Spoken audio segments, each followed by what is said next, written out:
Yes, it's almost 7 o'clock. But I've actually surprised myself. I was telling Bhante Cunda, oh yeah, it's 8 o'clock. Usually Ajahn Brahm has the sessions between 8 and 9. But for some reason I chose to have it earlier during the weekend retreat. But that's actually quite nice. So then we actually have a little bit of time afterwards for people if they need to rest or if they want to meditate. And I've sorted out the candles so I can bring them out. There's still, I think, 22 or something. Thank you very much.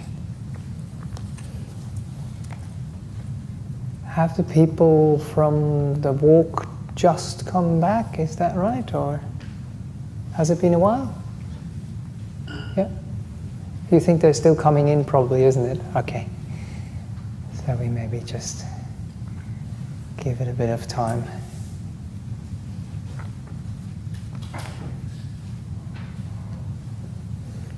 Okay, we've got a few.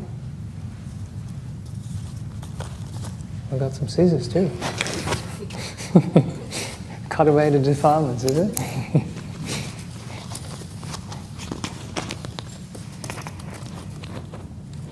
And we have a paper clip and we have a pen. So now we need a MacGyver to make something out of it. Are you guys familiar with that, or is that kind of like too old for people to know what it's about? That was this kind of TV show, and MacGyver always got into some kind of difficult situation, and he had to get out of it, but he didn't really have the right material to make things happen. But he would pick a little bit of stuff up here and a little bit of stuff there and put it all together in some way, and then, with chemistry or whatever, it would all work out and he would be able to get out of a tricky situation. That's sometimes how it is in life as well. We get into a tricky situation and we have to make things work. It's not always the perfect situation. Well, not always, but hardly ever. But it was just really nice before. It's nice and quiet evening. Sitting in the hall here was very quiet. Went outside and the sun was just going down and it was just so peaceful and so quiet. Even nature was quiet at that time. That was very nice.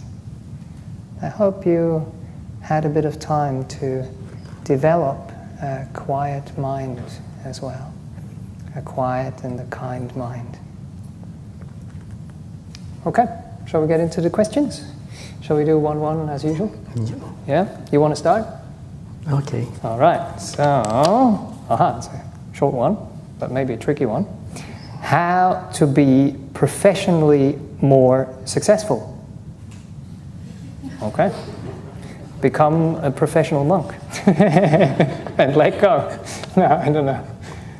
In your profession. I'm not sure, is it to be related for work? I would say so, yeah. Or practice? No, professionally, I would say that means in your work life. Okay. How to be successful. I hope I interpret that the right way. For myself, I find if you put joy and happiness, interest to the work, then you see it's always turn out way better than expected. Because if we put the right attitude towards whatever we do with mindfulness and clear understanding, then if depend how difficult the work is, it becomes a bit of a challenge. Yeah, most of the time we find that if we're very negative, then things become a burden. But we have a positive mind, and we put mindfulness and interest and joy into any type of work, it becomes fun. So when it's fun, then we tend to enjoy whatever duties we're doing well. Hope that makes sense. And I guess the question is always, what does success mean for you? I think we were just talking about this in the interviews, and basically that's what I took from Ajahn Brahm, but it just resonated with me so much. So we have to get our priorities right. Usually in the world, success means to, have a lot of recognition, to get a lot of money, to get a lot of status, to be somebody. And we do that, or the world tells you to do that in order to be happy. So you think if you achieve all these kind of things in your profession, then you will be happy. But Ajahn Brahm and Buddhism teaches us it's actually the other way around. If we are happy, then we will be successful. And then success will come all by itself. As Bhante Cunda was saying, when we put joy into what we do, if we really like doing it, then success is something which just comes as a bonus. We don't really want it, or we don't really work because of it, but there it is. And we're not chasing after it. I just remember when I was working as a primary school teacher first for a year, and I really enjoyed my work. So it didn't feel like work, but it did actually definitely fill a lot of my time. I remember, the first year is always a bit hard because you just come off the training and you don't have the experience and whatever. I had a lot of kind friends who were teachers as well, and who were teachers for a while, so they gave me material and gave me advice and all these kind of things. But still, it's a lot of work, it's a lot of responsibility.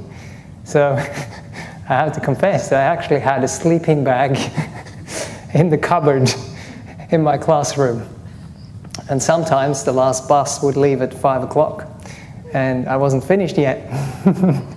So I'd spend the night. I had a couch in my classroom, so I'd spend the night and then get up early in the morning, have breakfast, go to the gym, have a shower over there, or just whatever that's called, where you do the sports with the kids, and then be ready the next morning for the kids. There was an opportunity to call up a service after 5 o'clock, and then they would just collect all the people in the different villages and do one run rather than the normal bus run.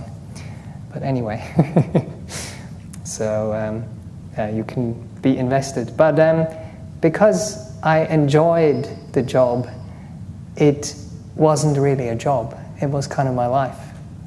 I didn't mind. And then when I worked with disabled people afterwards, instead of doing military training, and I still got the pay, or 80% of the pay as a primary school teacher, and I just didn't feel like I'm working. I was doing voluntary work. I enjoyed what I was doing.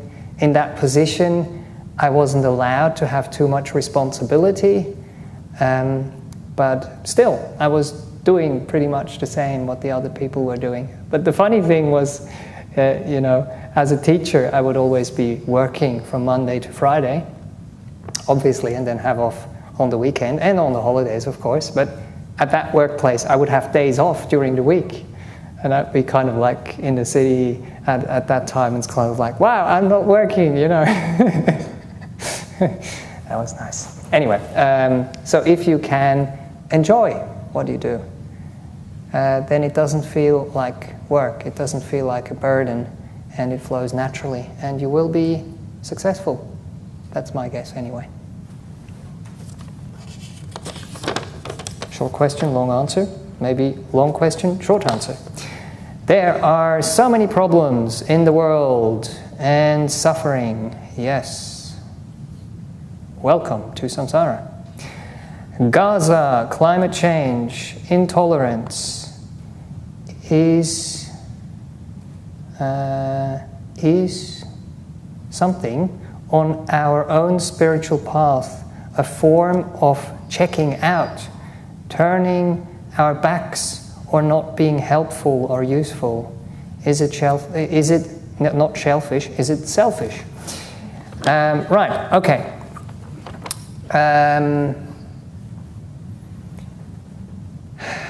If we check out then that's not the right approach. Buddhism teaches us to be wise about things, to understand things. And if we turn away, if we have fear, if we have rejection, we can't actually see what's going on. So wisdom also has courage in it. It has courage to see what the world is like, to see what other people are like, to see what our minds are like on good days and on bad days. So, Gaza is sometimes happening in our own heart because the defilements come up and there's kind of like a war raging, or we try to exterminate things within our own minds and our hearts. And, climate change, it gets really hot inside and the weather goes all crazy with our emotions. So that's all happening. But we learn to relate to it in the right way. So we don't want to be checking out, but we will have to understand that we have a certain sphere of influence. And if we are, the president of a country, and we have that responsibility, of course, then we are much more involved in things like that. If we are far away, somewhere else, it's pretty difficult sometimes to do something about it if we don't have influence, or if we're not part of a group, or if it's not something we have chosen to do in our lives. There is people that get together and they can shift things, they can move things, that's great. There is groups that do work in this area, and I'm very grateful that they do that. But at the moment as a monastic, for example, for myself, there's not so much I can do. I can practice, I can purify my own heart, I can hopefully share some of those teachings. And maybe, who knows, some of those teachings through YouTube and social media and God knows what. Ajahn Brahm, for example, is someone who has a lot of influence, and you never know who is hearing those teachings and what kind of influence that has on those people, and how it can create peace, non-reactivity, non-conflict in their hearts of the people who listen. And then they will influence the people around them. They will influence the countries they live in. They will influence the governments. They will influence, things out in the world. So, yes, if you can do something about it, if you have the influence, please do. If you realize that it just makes you angry and sad and depressed inside, and you can't really do much about it, then I wonder how important or useful it would be to expose yourself to it too much. So I'm not saying don't be aware, check out, turn away, but understand, accept, know that that is part of the world, know that the defilements create these things in our own hearts, in our own families, in our communities, in our own country, and then in the world out there. And respond with understanding, kindness, and wisdom. That's what comes to mind. Anything you wish to add? I think in terms of conflict, if you look at history, it never ends. I think since the beginning of human beings having groups and wanting what other people want, there's always been conflict. People raiding other villages, then raiding other people's town, possessions and wealth. I think when there's human beings arise, then it never ends. Even in the high planes, where you get the asuras, these are the high beings are born in the high planes. They also have conflicts and fight wars with one another. So it is a human condition where if there's a mind, there's greed and there's hatred and there's delusion. There'll always be conflict. But in terms of conflict, it's not too bad. I mean, the conflict that we have in the world is not so extreme compared to like 100 years ago. Because now people are more connected. And when something do happen in the world, people see and people do respond. In terms of climate change, that is mainly driven by defilements. Because everyone likes things, convenience, and basically when we turn the power is there. When we get in the car drives us around. And when we jump in the plane, we have a plane that flies all over the world. So sometimes when we want comfort and convenience, the downside is, yes, they do use more fossil fuel. But these days people are turning to electric cars and solar panels and batteries. So hopefully with technology, climate change can be reversed. Because like going back 50 years ago, there was a hole at the Antarctica. The ozone layer was getting bigger and bigger. So all the government and people got together and they decide to ban the harmful chemical that will cause the ozone layer at Antarctica to basically ban all the chemical. So basically the ozone layer actually recover. And yes, so if everyone work together in the world, then they can avoid disaster. But it's up to nations and government in the world to basically work together. So you see, sometimes they can't work together because they measure too much, and also because of defilements. But sometimes it's hard for a country that is developing to basically spend more money to develop green energy. So it's very complex, and I think the world is heading in a good direction. I mean, solar panels and batteries have dropped down a lot, and you look at the monastery, we have spent something like $48,000 on new solar panels and batteries, and we even have an electric vehicle. So the monastery is also trying to lessen the fossil fuel as much as possible. So and hopefully we'll get another second electric vehicle down the road, sometime maybe hopefully end of this year. Okay, thank you. So yeah, let's understand and try to do our bit, and we're grateful for all the people who do all the important work that can help to alleviate some of those sufferings in the world, some of those conflicts, and hopefully bring peace, bring harmony, bring understanding into the world before, unfortunately, another wave of conflict will bubble up. Hope that answers your question. Okay, your turn. Ajahn, my two brothers are not liking each other. I think past resentment caused one brother that he cannot forgive the other brother. I used to resent him, but I forgave him, and we have now a very good understanding relationship. However, my brother cannot forgive and cannot accept advice from anybody. Will he be able to forgive one day? How to help him to have a softer heart, mind?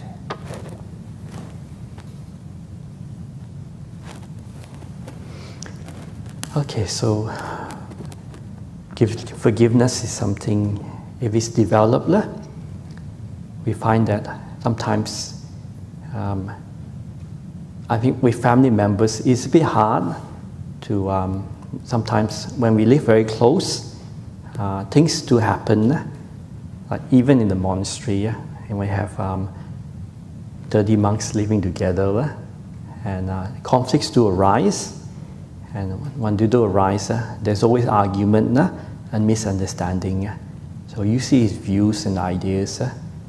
And sometimes, if we have too much of a strong ego, and we're not willing to give and take, then sometimes argument will arise, even in the Sangha.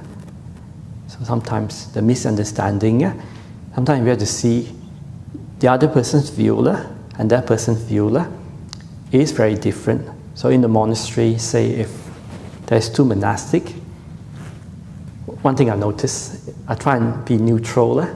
So I listen to this monk, and he's talking about this problem. I go, yep, it makes sense. Then I listen to this monastic, and he told me all the problem about that person. I go, yep, it makes sense. So actually both persons is right, but the way that once they get arguing, basically both is wrong. So during the Buddhist time, there was two groups of monks. One was, there was the practicing monks and the study monks, and they were arguing about the water for the toilet to basically put it back when you finish using it. It came with a big argument. Even the Buddha came over and trying to sort things out. The monks actually asked the Buddha to go away, leave them alone, while they're arguing with one another. So the Buddha left, and the lay people got so upset, they actually stopped supporting those two groups of monastic was arguing. So after a while, they come to the senses and decide, okay, having this arguing with one another is just being silly. It's a waste of time. It's hurting them and hurting the lay people. So they decided to ask the Buddha to come back and invite the Buddha to come back.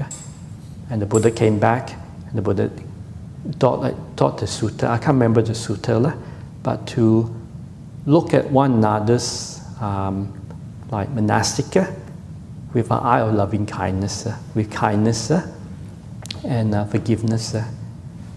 Because when there's an argument, regardless who is right or wrong, whoever basically stop arguing and forgive the person straight away, then you see he's right.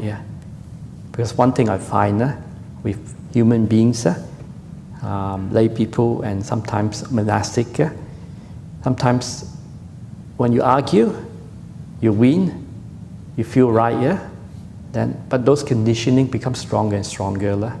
And sometimes I realize sometimes it's not about who is right or who is wrong. It's just the whole intention.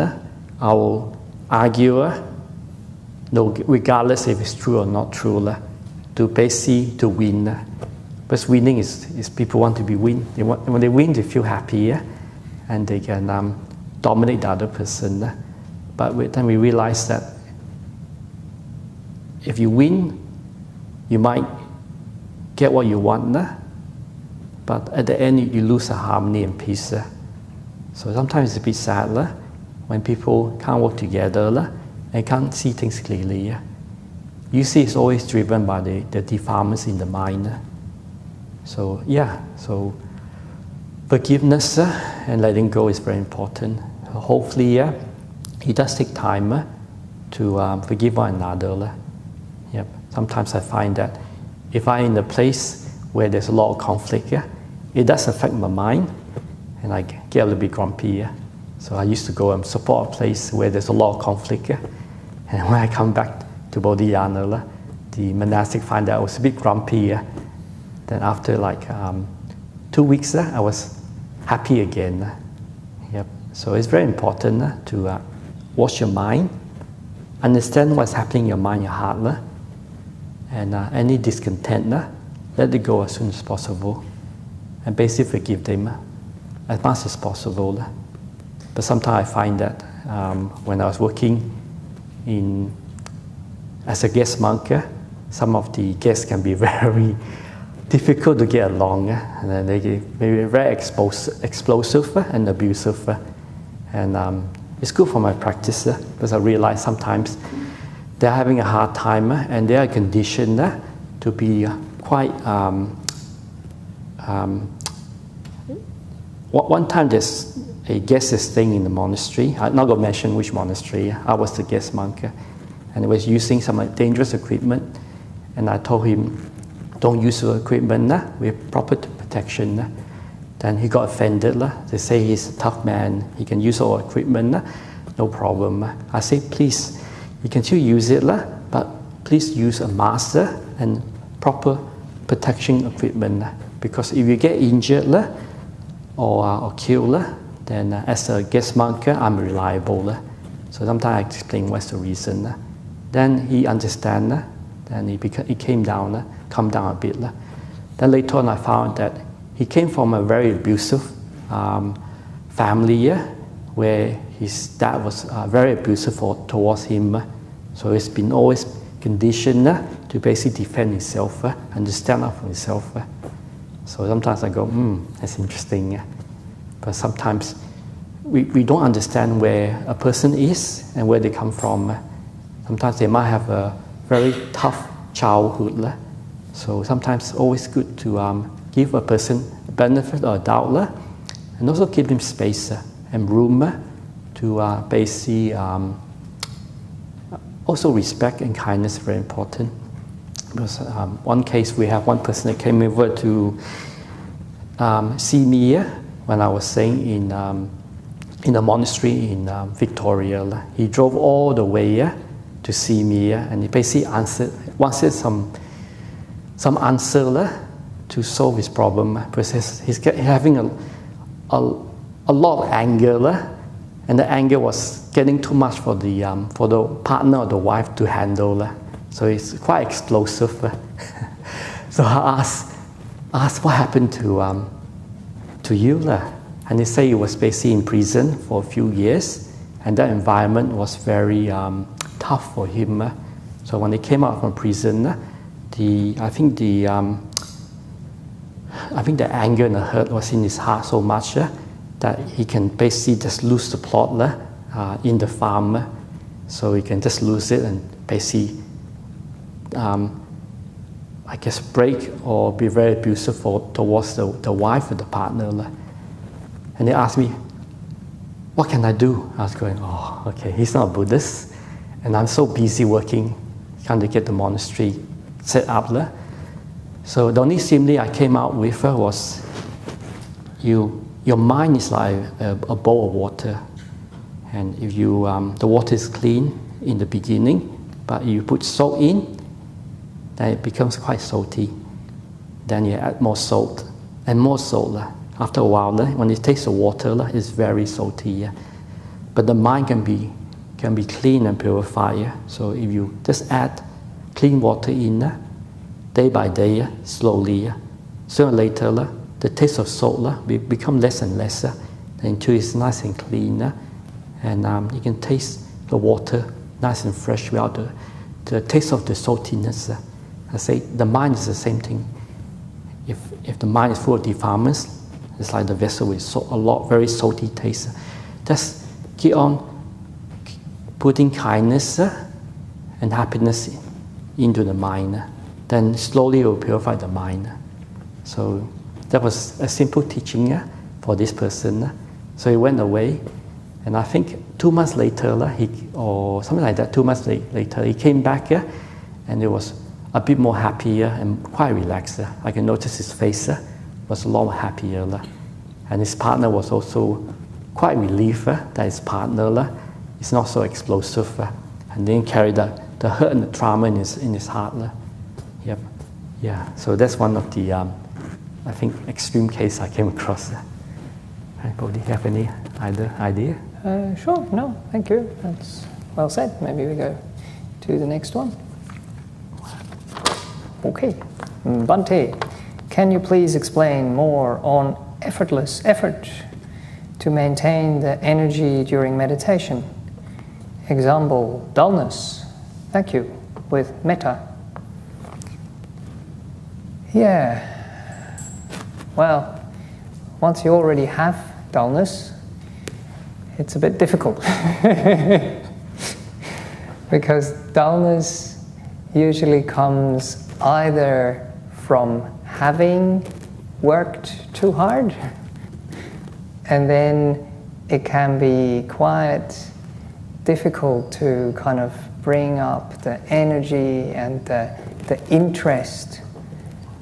So then it's often good to do something else that brings up a bit of wakefulness quite naturally. So I'm assuming that meditation, you're sitting in meditation and dullness arises. So that is one way, but the other way is also to just sit with that dullness, because sometimes the dullness is not really physical tiredness. Especially if you have been practicing for a while and you're in a retreat situation and you're getting enough sleep and the energy levels otherwise are quite okay, then that dullness might be just some, disinterest or even negativity. So if we can take care of those things in the mind by seeing them, by understanding them, by letting them go, then because they're the cause of the dullness, then the energy will slowly start to come back and build up again. So you will have to learn to practice with dullness, basically. Sometimes you sit and you're a little bit dull, you're a little bit tired, but you allow yourself to slump. You allow yourself to be tired, to be dull.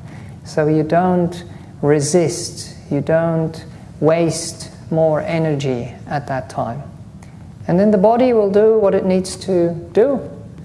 You might be, gone for a little while, but when you come back, you will realize that the energy is there, the happiness is there, the body maybe even straightens up all by itself. Then you are able to overcome that dullness by wisdom, by kindness, by understanding. Sometimes it's also enough if there is really some insight into what has caused this tiredness and dullness. When there is enough mindfulness left in the back there somewhere and wisdom comes into the picture and you see what the cause is, then that seeing and that insight will actually bring up a lot of inspiration and a lot of energy, and that can take care of the dullness. Okay, so I was focusing on the dullness thing here. How that relates to effortless effort. I kind of mentioned that before. Maybe I have to just separate those two things out. So when I was talking about effortless effort, it's a little bit like what I was describing with work before, because I was enjoying the type of work that I was doing. There wasn't forcing in the mind that needed to be there. There wasn't this kind of like drill sergeant in the back of the mind which tells me, you have to do this now and you have to do that and the next task is this and the next task is that.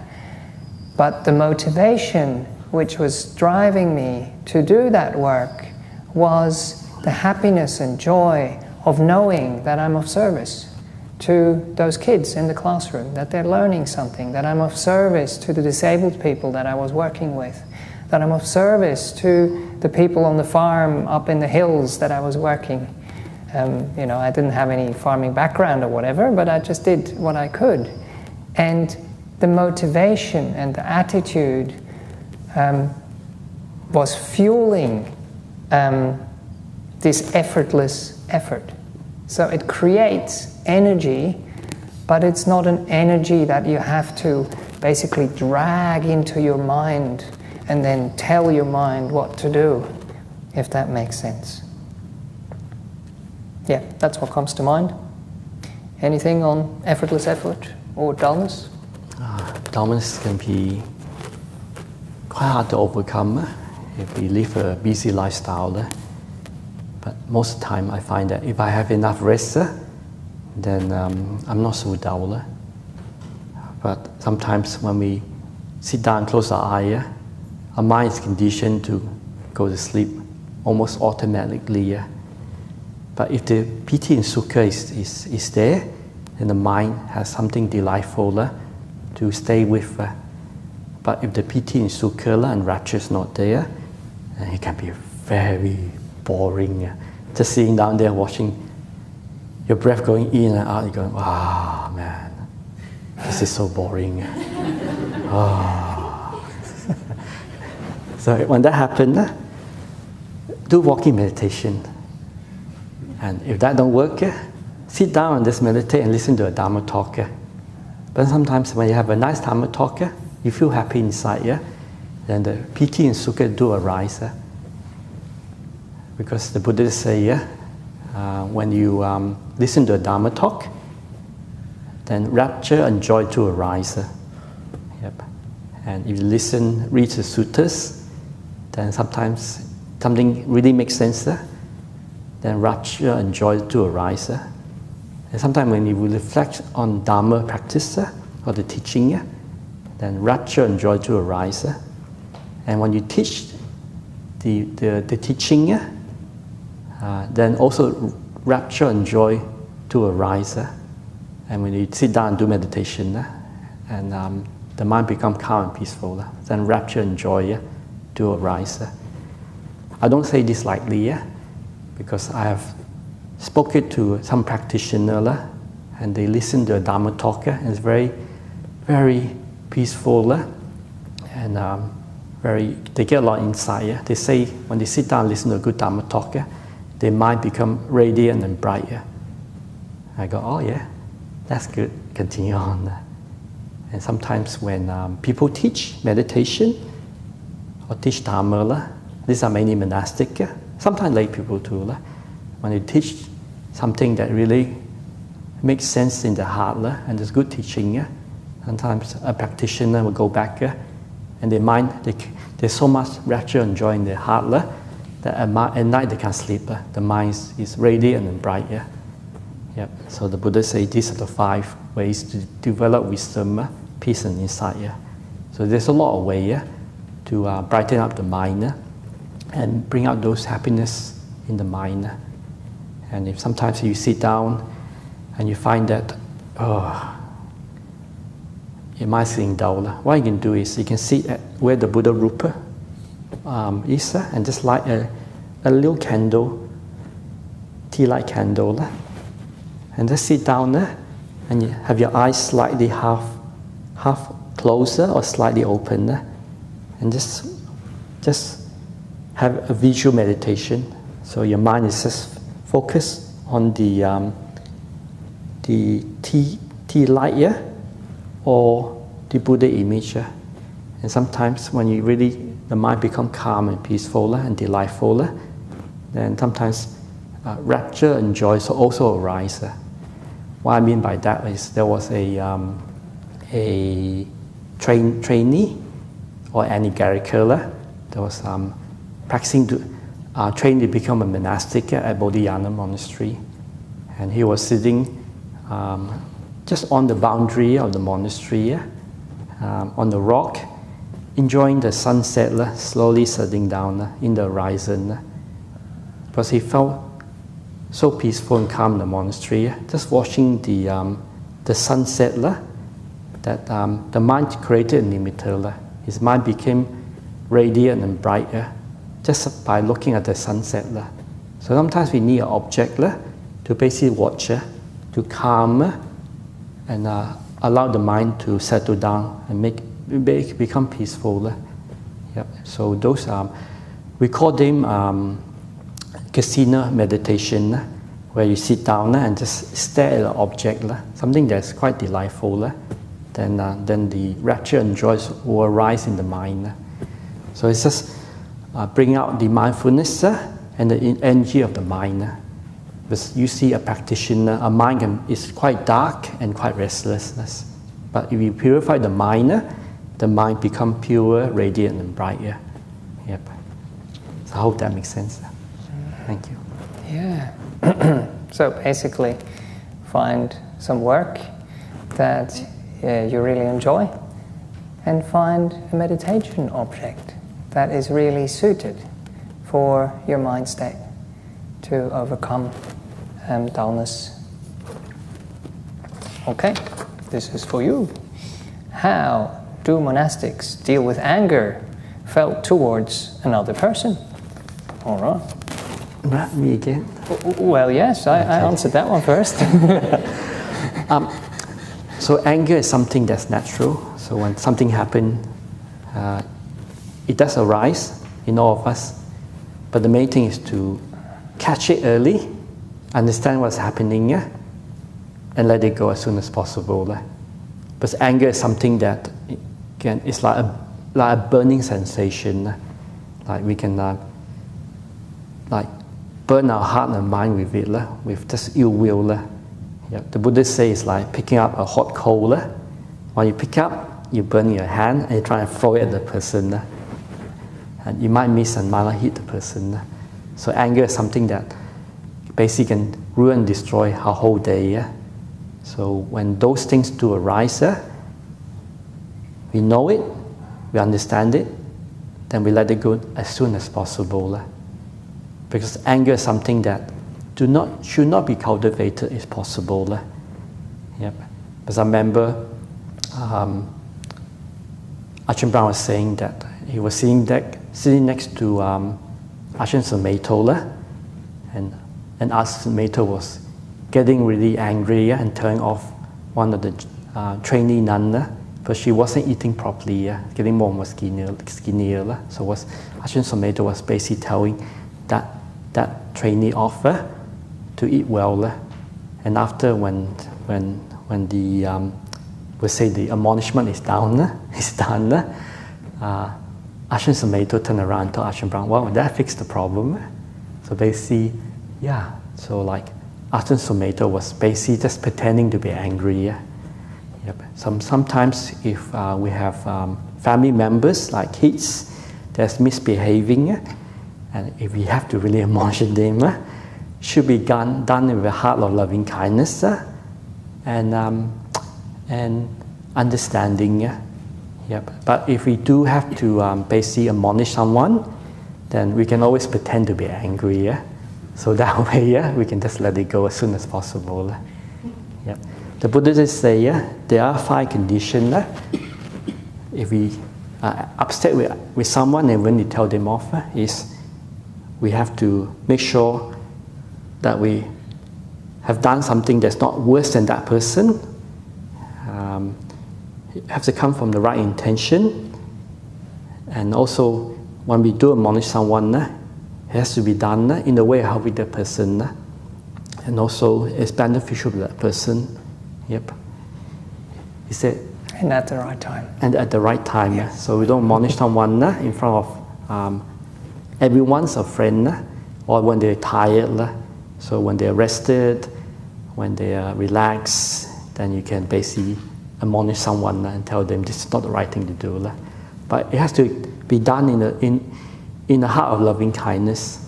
Yep. So yeah, so it's not easy to admonish someone, but if it's done with good intention, loving kindness, and from a good place, then it's fine. Yeah, one problem with anger is that it's a very, very strong emotion. And it's an emotion that gives us a lot of power and energy and focus, but it also blinds us at the same time. So when we are angry, we see what we perceive as the problem very, very clearly in our mind. And we are, laser focused on the person or the situation or whatever we are blaming. And then we come up with all these reasons why this is justified and why we have to tell the person off and why we have to, think about this and then do something about this. But we don't really see the perspective. We don't see anything else.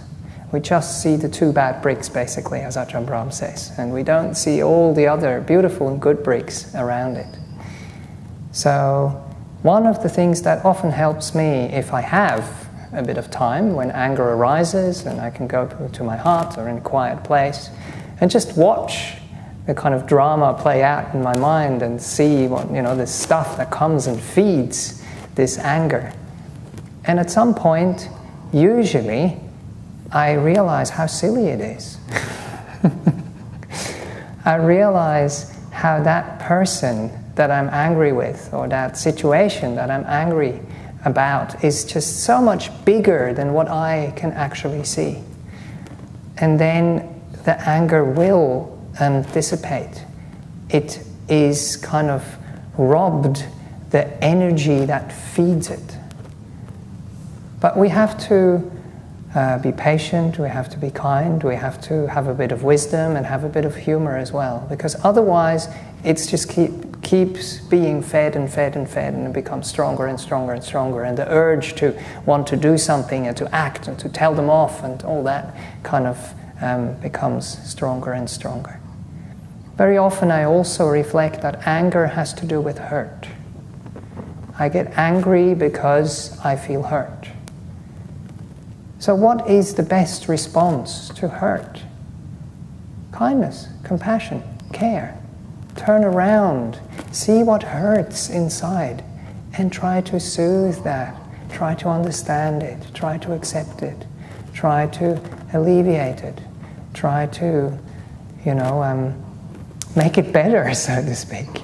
And then once you have dealt with that, if something has triggered that hurt, that is not okay, that needs some admonishment, something to mention, please do it.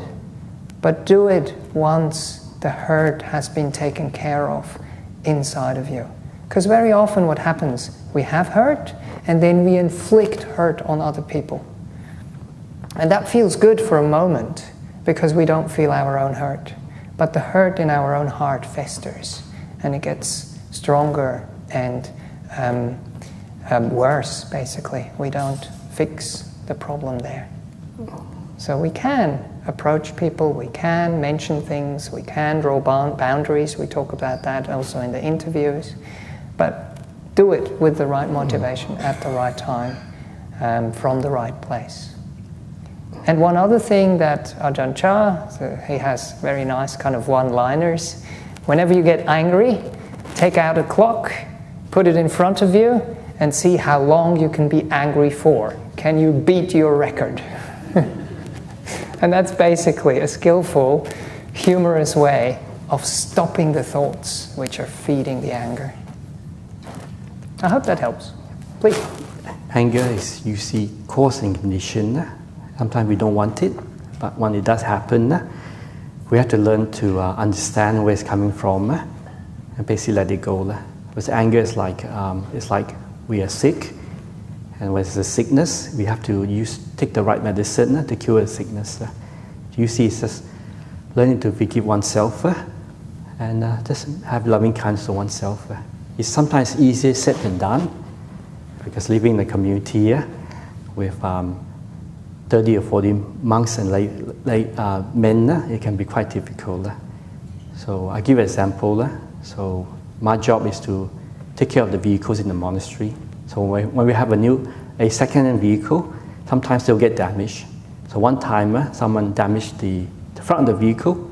They come and see me. Oh, sorry, I damaged the vehicle. Okay, no worries. So I ordered new lights, took out the panel, replaced it all new, put it not new, second-hand, so it looks quite new. Then a month later, the person came back. Oh, sorry, I smashed the back. Okay, no worries, it's an accident. So I took out the back and make it nice and straight. And okay, that's fine. Then I went to India for my pilgrimage, my first pilgrimage. Then when I came back, I walked past the garage, and I looked at the car, and it was damaged at the back.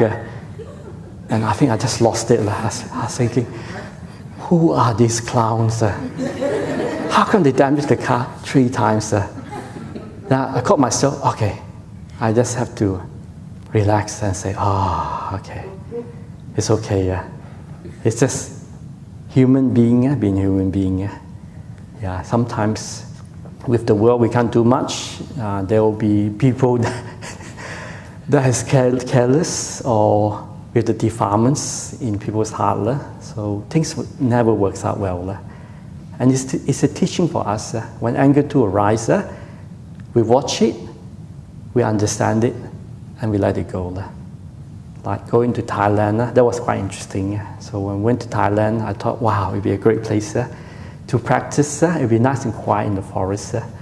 So when we went to one monastery in the forest, after the chanting and meditation, we came back, and guess what? The village was playing loud music. I was going, oh, okay, no worries. That'll be fine. So we just wait until like almost midnight, then the music stopped. Because sometimes in the forest monastery, we had to wake up at 4 o'clock in the morning and go for the morning meeting. 3 o'clock. 3 o'clock. Oh. No, that's the first monastery. Ah, okay. Yes. Right. Then we went to the second monastery to stay, and you have to wake up even earlier. Yeah. Wake up at 3 o'clock in the morning for the chanting and the group meditation. And it was a bit tough over there, but when you sit down, close your eye, then the mosquito came and started biting my head and my arms. I was going, geez, I don't believe this. Ajahn Brahm did say about the Ajahn mosquito. Now they're actually biting me. And I'm staying in a big modern monastery, and they don't even have ice cream. They leave the window open right on top. It's like here with all the window open right on top, and the door open. While we're sitting down, the mosquito are coming in and just biting me. I go, okay, I just enjoy with this. So after being bitten maybe 5 times or 8 times, I went back to my kuti, took a shower, lie down.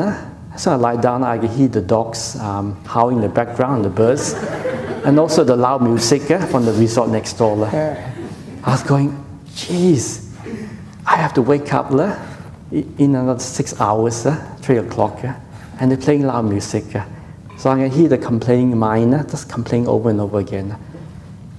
And I go, oh, okay, I have to stop complaining and just make peace with the noise. Because I remember a simile that Ajahn Chah said, when he was a young monk, he would go to the forest, meditate, and become very calm and peaceful. And when he started walking to the village people will be playing loud music and making a lot of noise. And Ajahn Chah will get really upset in his heart. Then he will stop and realize, it's not the noise that is disturbing him, he is disturbing the noise. So what that means is, it's not the noise that is disturbing us, it's our reaction to the noise. So sometimes you have to make peace with the noise and the discomfort of the mosquito. Because sometimes, it's great to be a monastic and sit quietly in the forest, have no one to disturb us. But when things happen in the monastery and anger to arise, that's where the practice is. If we think there's a self and there's an I, then we will suffer. But if we can learn to be selfless and let go of the self and the I, then we become pretty free. Because as long as the self is reacting to things, then we'll always get irritated. We can go from monastery to monastery, and as long as we don't understand what is causing our irritation in our heart, then we will not have learned anything. So understanding what actually push our button and make us angry, frustrated, or irritated is very important. Because it's easy to develop calm and peace in meditation, but not to allow the external condition to affect our heart and mind. Because the mind is always flowing out to the world, flowing out to the 5 senses. And it's easy to develop peace and stillness in one's heart and mind.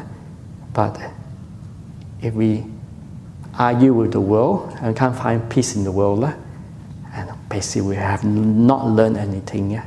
But if we can find peace in a chaotic world that's full of defilements and problems, then we become at peace in our heart. And if we can do that, then regardless where we go, we are free. We don't let the world drag us down. Yep. So that's why the Buddha say, basically, everything is dukkha, suffering. If we attach to the world, we suffer. Everything is impermanent, nothing lasts.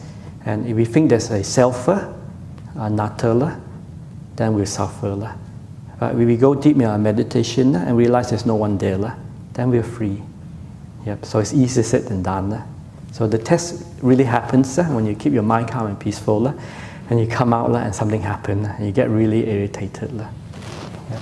It's quite funny because I realize our thoughts also make us quite irritated too.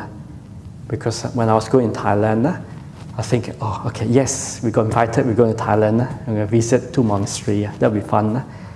Then straight away I thought, and now I go, geez, Thailand, there's full of snakes there.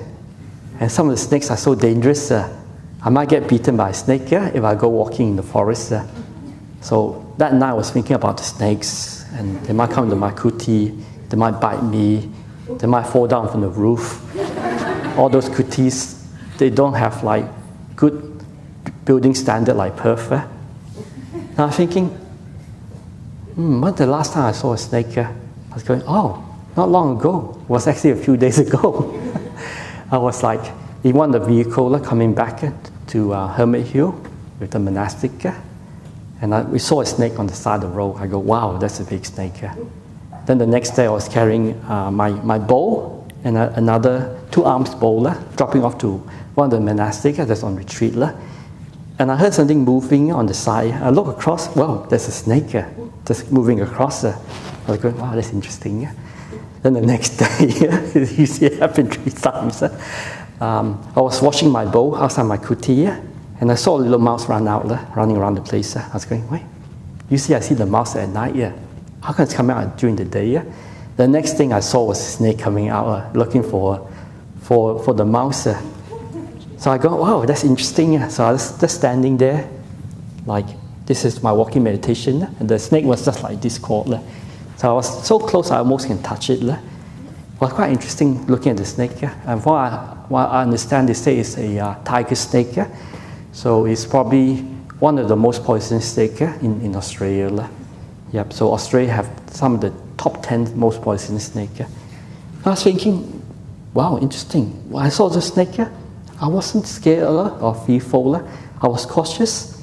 I was aware, but I was not freaking out. As soon as I heard about going to Thailand and thinking about the snake there, I was worrying and thinking, wow, the snakes, geez, they might get into my kuti when I'm in Thailand. But at Bodhidhaja, I see them quite often, and it was just curious. I mean, I've walked like maybe that close to the snake a few times, and they're just still not moving. And sometimes they're so close, I can almost pat it. Yeah. So sometimes our thoughts can actually make us really suffer. But when things happen, it's completely different. So our perception is very different when thinking about it and reality. Yeah. Okay, I think that went on a bit too long. that was very nice, very entertaining, great. Yeah. And I did saw a snake again a few days ago, 3 days ago. It was a little baby snake, that long, just in front of my kuti. It was quite cute. So I picked it up with a dustpan and just moved it somewhere else. So it was so small, I don't want to step on it. It was baby snake. Yeah, I just wanted to circle back to a question we had about, the 2 brothers not getting along with each other.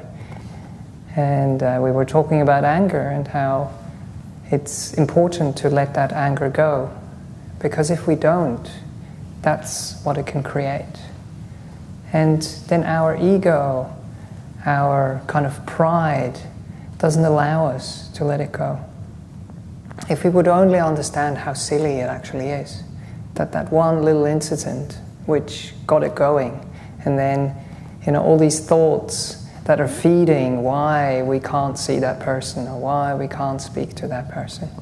If we could only have wisdom, understanding, be humble and not be proud, then we could connect with that other person.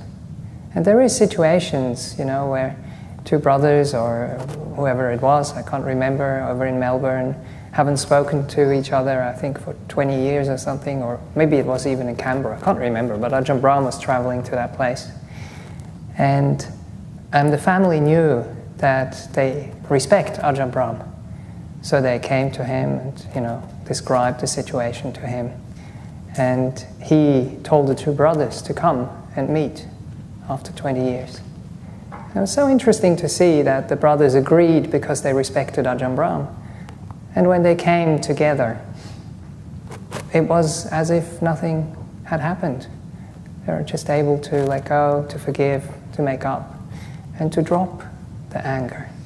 Anger is like this mirage. It's like this thing which seems huge and powerful, but it's basically like a spell that can be broken quite easily if we have the right counter spell or whatever it's called. I don't know. I'm not into Harry Potter and that kind of stuff, but it builds up this huge energy. It becomes this huge monster that is controlling our lives. And then, with a bit of wisdom, with a bit of humbleness, it just disappears. So it is possible. And the person who wrote the question, they have actually shown that it is possible, because they have overcome that kind of anger, resentment, and not wanting to be with those brothers. So hopefully they can take that person as an example and be inspired. Okay. Dear Ajahn, when the three perceptions, as per that sutta that we're looking at, Anguttara 1048, yes, 48 is actually the one with 10, so that's 1001, are developed and cultivated, and having fulfilled the 7 things, please clarify how they fit into the path for liberation. Well, that's a big one. I mean, I've already mentioned a little bit how the renunciation part fits in, but it basically fits in with the beginning of the path, with developing right view, with developing right perceptions, with putting the ideas, the realities, the truths that the Buddha has seen and understood into our own hearts. And that happens by listening to the teachings, by getting inspired by the teachings, by reflecting on the teachings, by understanding the teachings, by discussing the teachings, by practicing the teachings, by adopting the teachings, and having them condition your wrong view. And bit by bit, the wrong view we have becomes clarified, becomes adjusted. We kind of turn towards the right direction. That's what the right view does. We know where the aim is, where we are heading. And then once that has happened, then we just carry on walking on that path. If we really have wisdom, I think that's some of the things I've explained already as well. When there is wisdom, then you will have renunciation. Then you will let go of the things which are unwholesome and unhelpful. Then you will have goodwill in your heart, which is the second step on the Eightfold, or the second part of the second factor of Samma Sankappa, of the right motivation, of the right intention. So you have goodwill, you have kindness, and that's what is mentioned there as well, that fulfills that, and that you are kind-hearted. And then you also have gentleness. You don't force things, you don't try to control, and then that starts to influence how you act in the world. That starts to influence how you speak. That starts to influence what you do, which is based on the view of the perceptions and of the thoughts that you have. So that all starts to fall into place. And then you have the next factors, the sila factors on the Eightfold Path. And then once you do all those things, they purify your heart, they purify your mind. And that will lead to happiness, to peace, to relaxation, to stillness, which feeds into meditation. And meditation is, built up of a couple of factors as well. It's the awareness that is automatically there when you have a mind which is happy, a mind which is pure, then it will be aware. So that is the automatic kind of mindfulness that happens, that is created. So it's not like you are walking out this door and saying, I have to be mindful, I have to be mindful, I have to be mindful. I'm stepping my right foot, I'm stepping my left foot.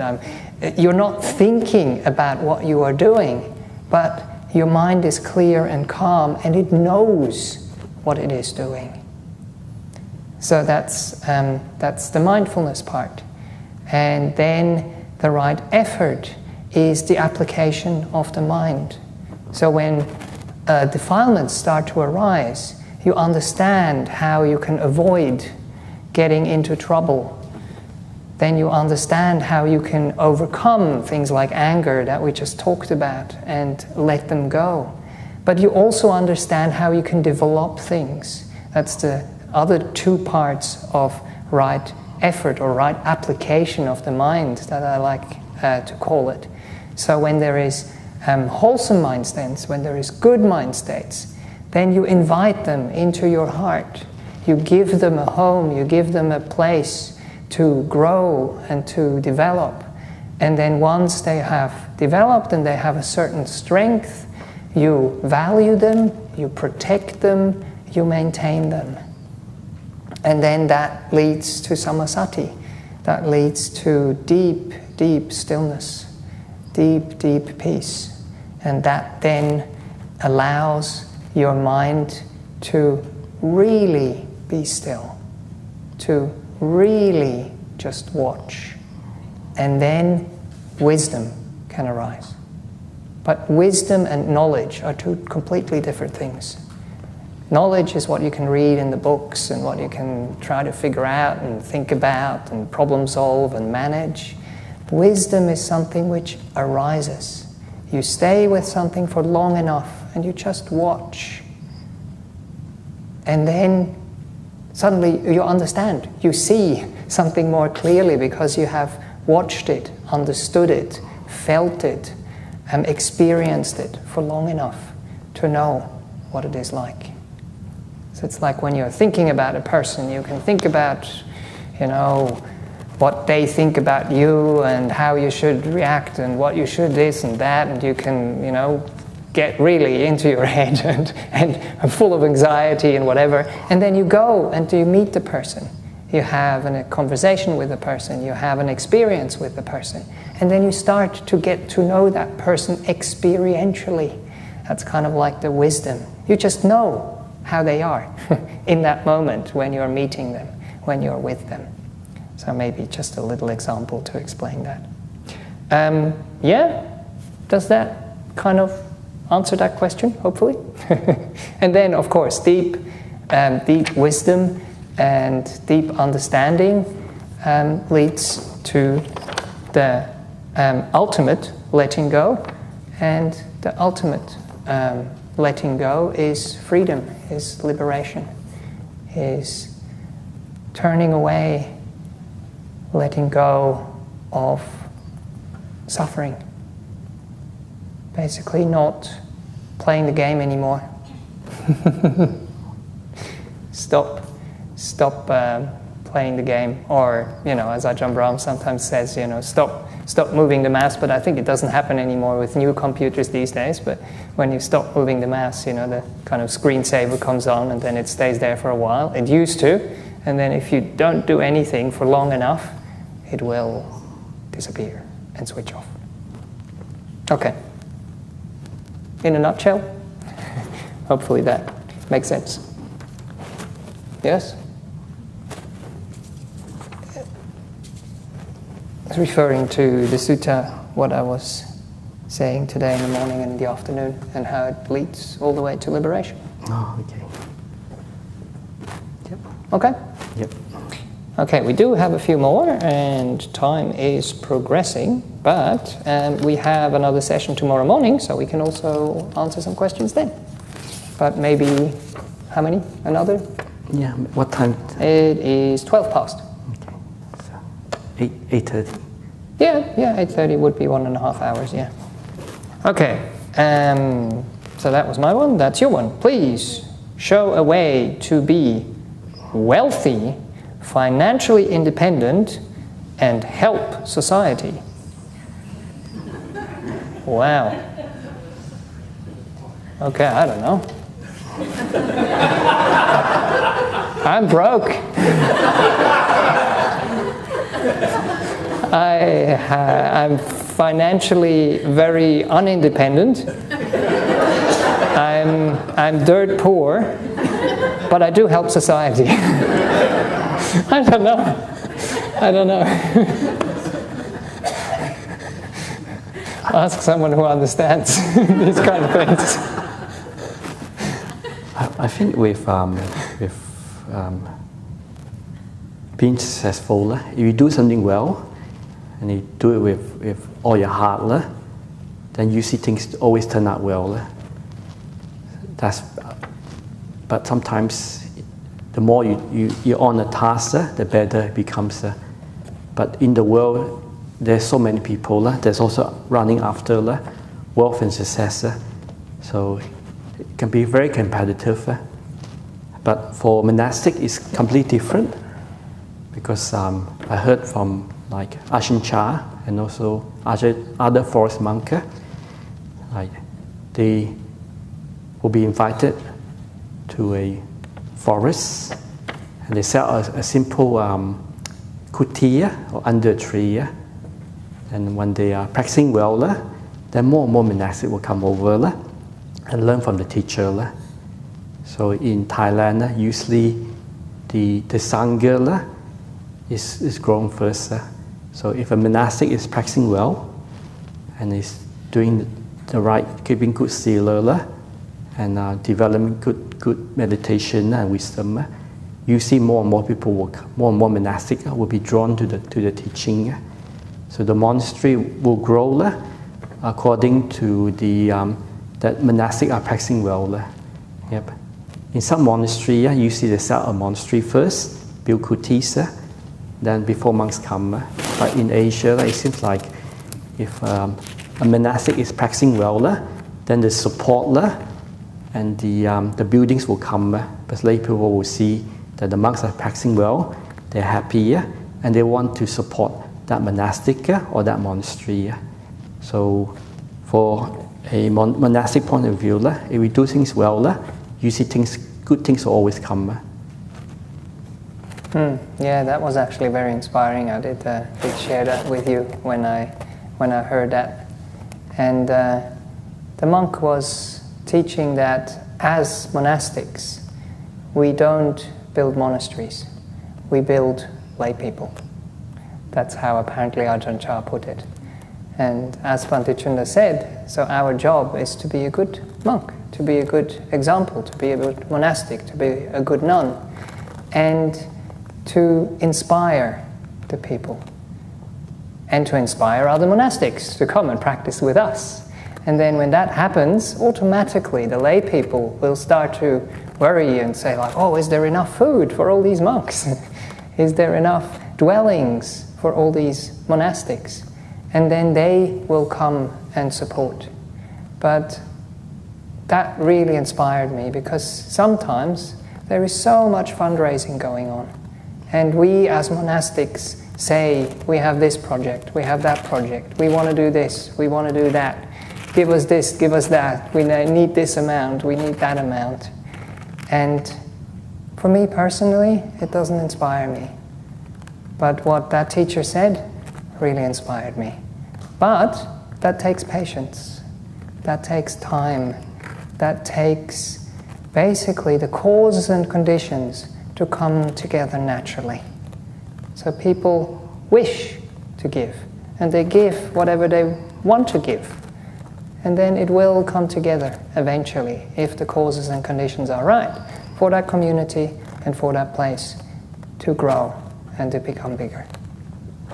And so maybe, that's a very good point, Bhante Cunda, that could apply to, that person as well. We always think that independence lies into having a lot of money in our bank account.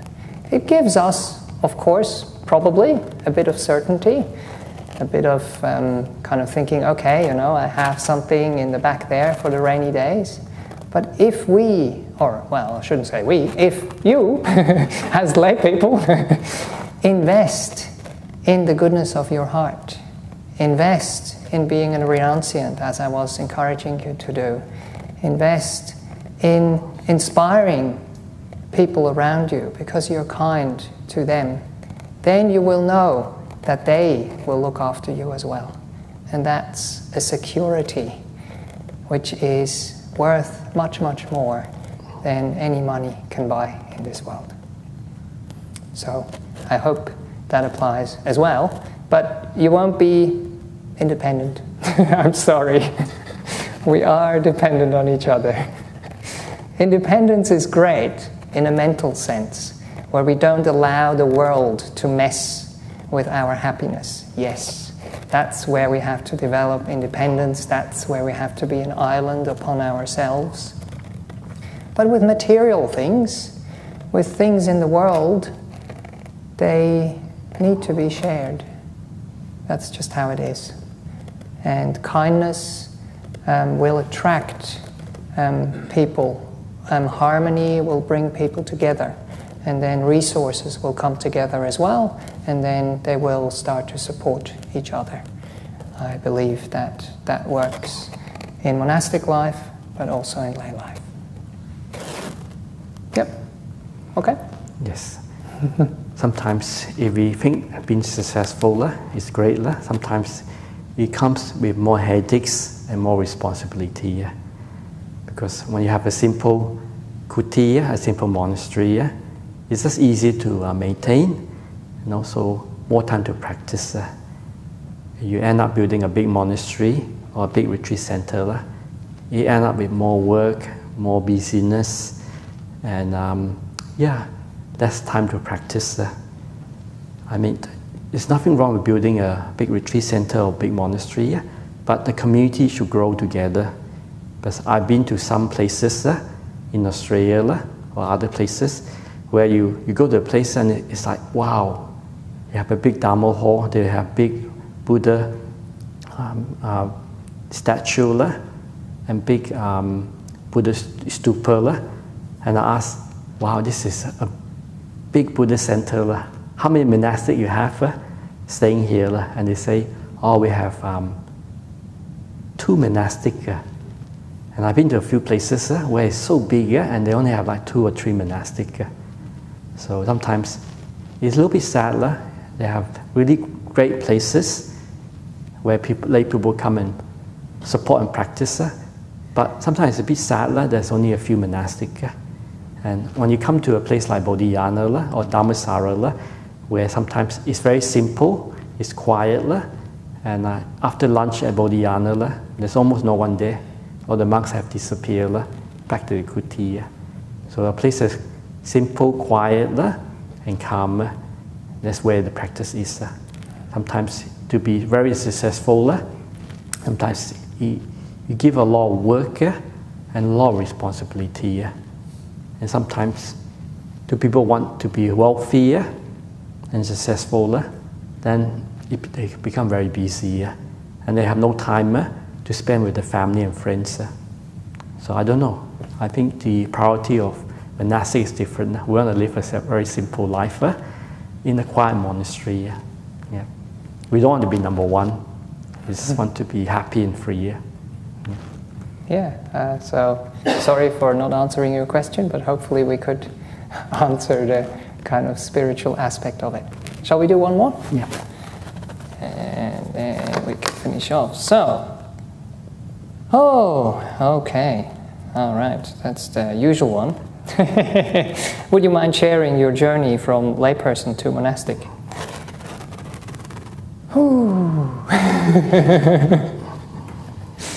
Yeah, it took a long time.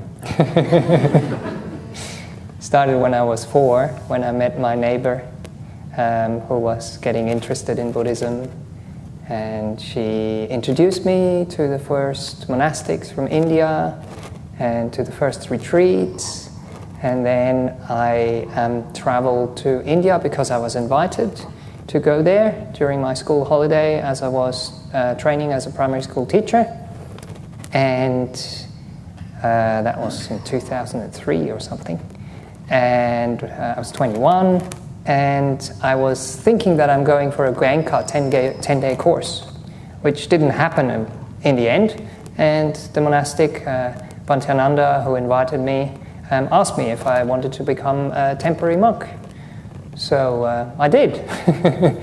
And that was a very kind of life-changing experience for me, where I felt at home, where I felt at peace, not all the time, but it just kind of felt right.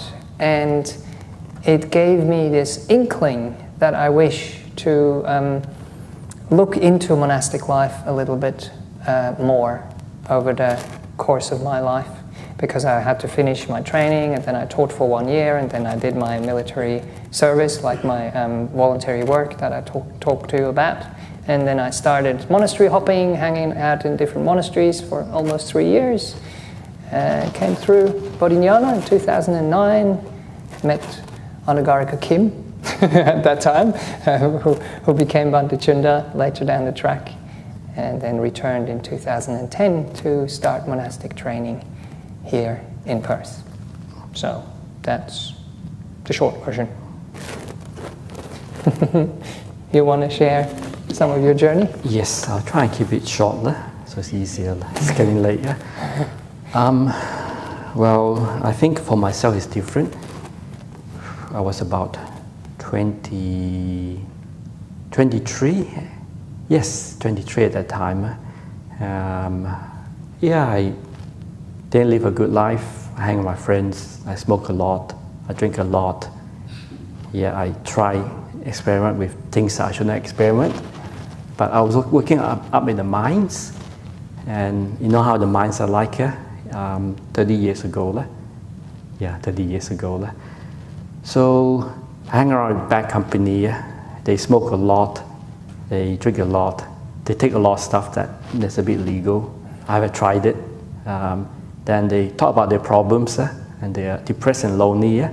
So basically, I was associating with wrong company.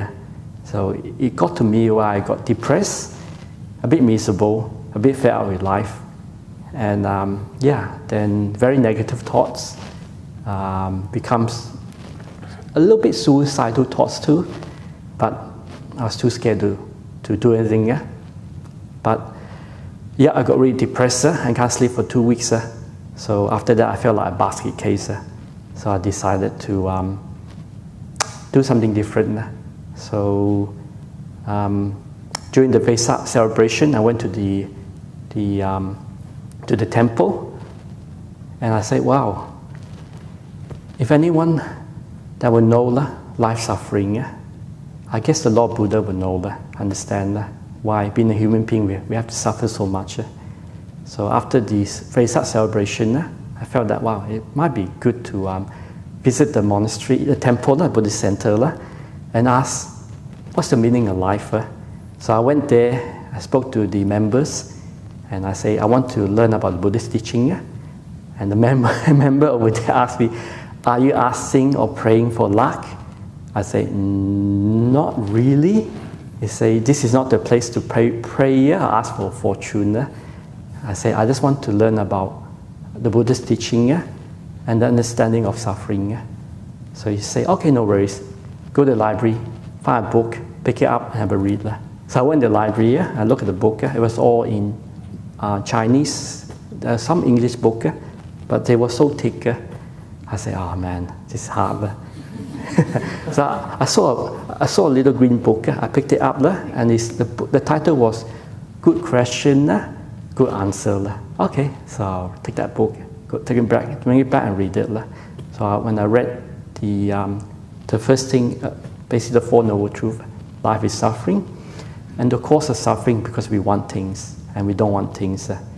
And the reason why, to overcome that, we have to be content and practice the Eightfold Path. So as soon as I read that, it gave me a lot of peace. Then the next thing I read was the four precepts.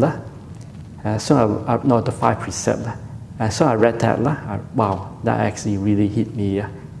My lifestyle is not the best and not the most purest. So I say I really have to change my habits and my conditioning. So on that day I decided I'll keep the 5 precepts. I will learn to develop loving kindness, and I'll learn meditation. So after 2 weeks of just trying things out, I find I would become more happier because I was practicing metta, loving kindness all the time. I become more happier and more peaceful. And one of the members there asked me, do I want to learn meditation? I said, okay, I'll give that a try. And she gave me a box of tapes on this monk called Ajahn Brahm, and how to basically understand the teaching and learn meditation, basic meditation. So I basically listen to a tape and just practice meditation. And I find that when I first started sitting, watching the breath and making the mind calm and peaceful, the mind become calm and peaceful, and I felt so much peace and happiness and freedom. But when I was younger, I always think, I was conditioned to think, to plan, and to work things out. But the first time when there's calm and peace, it felt so nice and felt so natural. And I was looking for peace and happiness out in the world, working 2 jobs, fooling around with friends, misbehaving. Because I thought to be naughty and bad is happy, but I find it just made me more stressed out and more anxiety and worry. Into the point I got a slight headache and my hand was shaking. And my health also went downhill, a bit sickly. So when I basically became a Buddhist, keep the 5 precepts, develop loving kindness, and learn to be happy about myself, and did a lot of meditation, I find that my headache went away, my shaking went away, and I was happier. I was happy and free. And I go, wow, this is quite interesting. And I guess the meditation was doing quite well. So when I went down to visit my family in Perth, I decided to come and see Ajahn Brahm and speak to him about more on meditation. And he says meditation is good when you develop it. You get a lot of peace and happiness in the heart, but you also have to protect it and take care of it and allow it to grow and nurture. So I said, I really want to practice more. So when I asked my parents if I got ordained as a monastic when I was 23, my parents said no. We brought you up. We brought you up, you went to school. We gave a lot of time and effort and money to bring you up. You cannot just run off and ordain.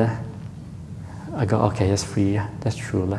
So basically my parents say I'll ordain. So okay, no worries. So I basically just continue working in the mines, help to pay off the house, and I decided, is it okay if I ask again after 10 years? And my parents say, yes, no problem. So basically I've just been a good son, take care of my parents, pay off the house, be a good son, keep the precept well, and be kind to my friend. So I did that. I find that I was more happier, I have more friends, I performed better at my workplace, I got promoted, and life was really good, become more happier. So after 10 years, I asked my parents, actually I was running a business, then I sold my business, I shut my business down.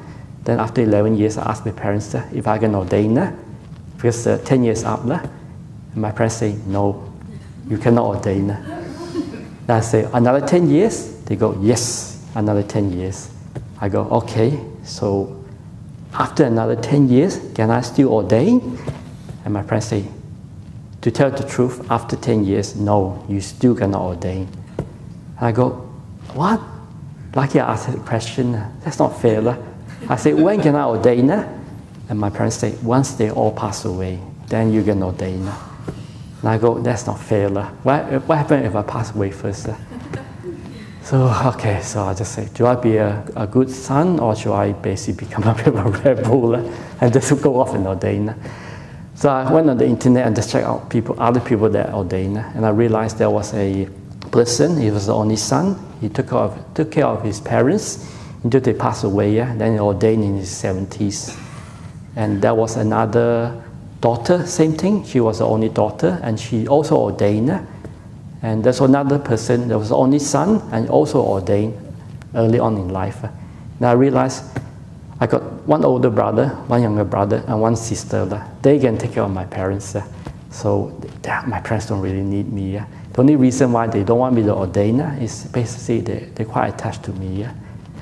So I decided, okay, I go out to the monastery in 2008 and asked Ajahn Brahm if I can ordain as a monastic. And Ajahn said, no problem. Yep, and that's where I met Venerable Bodhidhaja, and also encouraging him to stay in the monastery and ordain too. But after a year and a half being an Anagarika and being a novice for 2 years, and I asked my parents, can I ordain? And my parents noticed I was quite happy and at peace, and they said, no problem, I can ordain. Yeah, so, yep, so that's what happened. Yeah. Yes. Okay. It's good to ordain because I thought that I will ordain, deepen my meditation, maybe get somewhere in my practice, then go back to lay life and take care of my parents. But after being a monastic for 8 years, I say, there's not really much in lay life. And I'm actually quite happy as a monastic. I mean, my practice is doing pretty well, so I just continue on. But I realized going back to lay life, there's so much distraction and busyness. Being a monastic, you're actually more free, and you're always learning a lot. And the good thing about being a monastic, a lot of interesting things to arise in the practice. And from being a monastic, because you go to new places, you meet other monastic, you meet other practitioners, you meet other, we say, places, and some things that happen there is you cannot describe. It's basically, it seems like in any monastery that's practicing well, there's two types of supporters. There's the lay supporters that are taking care of the monastic and the monastery, and I truly believe there's also the practitioners that have got reborn in higher places, basically in the Deva realms, and they do support the monastery and take care of it. But sometimes I find that when we do really need something, things will arise naturally. And when there's danger, then the monastery is protected. Like here, when there's a big bushfire, he went through, he burned everything down. All the trees got burned down, but Ajahn Brahm and the monks came back, and the kutis and everything was intact. It wasn't burned at all. So that's quite interesting. When I was staying in Newbury Monastery, trying to support the place and get it set up, I got my mobile phone, and the warning came out, there's a fire just outside the monastery. And within 5 minutes, the rain came and just rained and rained and rained and rained and rained really hard. And basically, I guess the fire was put out. I was going, that is interesting. And I spoke to one nun, quite a senior nun. She says she was staying in somewhere in Victoria. I'm not going to mention where is it. She said when there was a big bushfire that happened, I think in 2008, where it burned through a lot of area in Victoria, and a lot of people actually got killed in the bushfire. And she is saying that when she was getting ready to leave the monastery, she got into a vehicle and she drove out, and she noticed this big cloud came and just rained and rained and rained and rained on the nunnery, and just basically put out the fire. So it's quite interesting. Being a monastic, if you practice well, then normally yeah, I feel like the higher beings will take care of the monastery, yeah, and the place. Yep. Yeah, I mean, there's a lot of things that happen, but some things I cannot say, yeah, because of the rules. But I can basically say the basic things. Yeah. Yeah, and also I've seen lay people that have very good practice. The practice is so, yeah, it's like they're lay people, they're like devas. Their practice is so solid and so strong. It's like they're like devas in a human form. They're kind, they're generous, and they have a pure mind. Yeah. Sometimes I look at people that come and stay in the monastery or do retreats, and those that have very good practice, the one have very kind, very generous, very selfless, and have very pure heart. And I wonder, wow, okay, no wonder when the people pass away, they get reborn in the higher places, because if the mind is pure, then the mind usually is radiant and bright. Yeah. Okay. Do you have anything else to add? No, very good. To be continued. We have more questions for tomorrow morning. So shall we pay respects to the Buddha Dhamma Sangha, and then I will get the candles out that are still there if someone wants to light the candles. And please feel free to make use of this hall if you are inspired, if you have energy. If you need to rest, please go and rest. It's still nice and early, so you might wake up nice and early tomorrow without an alarm clock, and then you can come and practice then. Okay, let's finish off.